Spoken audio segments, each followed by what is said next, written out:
hello लोगोफोर बरायहरबाय नोंथांमोनखौ आंनि per tech चेनेलाव लोगोफोर एमाजनाव गोबां अफार होगासिनो दं लोगोफोर नोंथांमोना मिन्थिया एमाजनखौ नोंथांमोना हाबना नायग्रो एमाजनाव गोबां अफार होगासिनो दं मबाइलनि बांसिनैनो मबाइल अफार होगासिनो दं बे फुजानि खाथियाव लोगोफोर अब्ला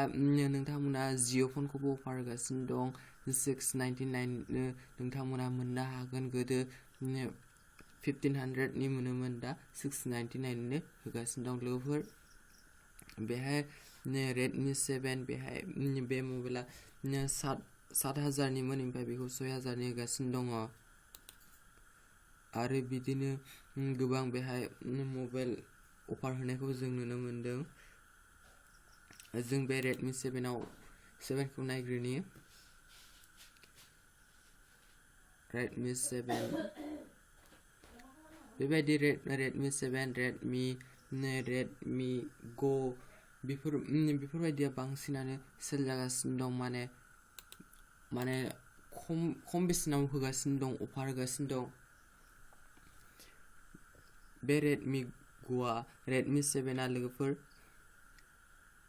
दा जाय बिथांमोना नर्मेल इउज खालामो बिथांमोननि थाखाय जोबोद मोजां बे केमेराया 12 मेगापिक्सेल ओमफ्राय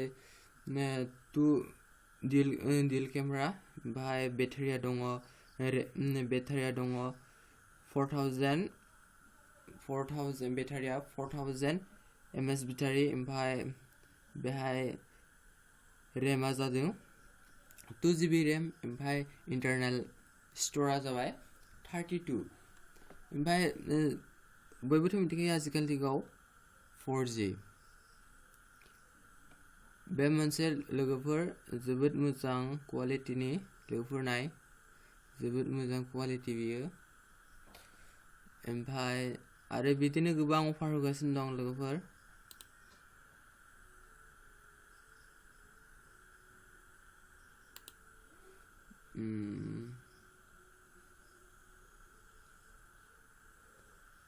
लोगोफोर नोंथांमोना बिदिनो दा फुजा टाइमाव ना ओंखायनो माने मोजां अफार होगासिनो दं आरो जेब्ला दिवाली जागोन ना बे समावबो मबाइलखौ मोजां अफार होयो नोंथांमोना नायनानै ला लोगोफोर आरो आं नोंथांमोननो बुंदोंना जाय बिथांमोना दासिमबो 2G मबाइल सालायगासिनो दं बिथांमोना 2G मबाइलखौ सालायालासिनो जिअ मबाइलखौ सालायनाया मोजां जागोन मानोना 2G मबाइला आजिखालि खम जाबाय थेवबो माने 1900 इदिखौ बांसिन लागासिनो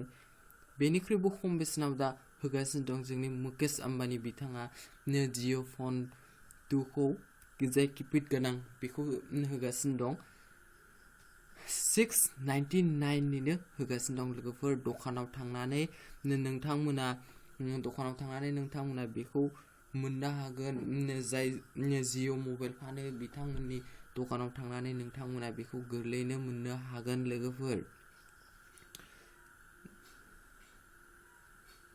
लोगोफोर दिनैनि भिडिअखौ आं नोंथांमोननो बेसेयावनो दोननो सानबाय लोगोफोर दिनैनिफ्राय भिडिअआ कन्टिनिउ फैगोन मानोना आंहा एसे प्रब्लेम जादोंमोन ओंखायनो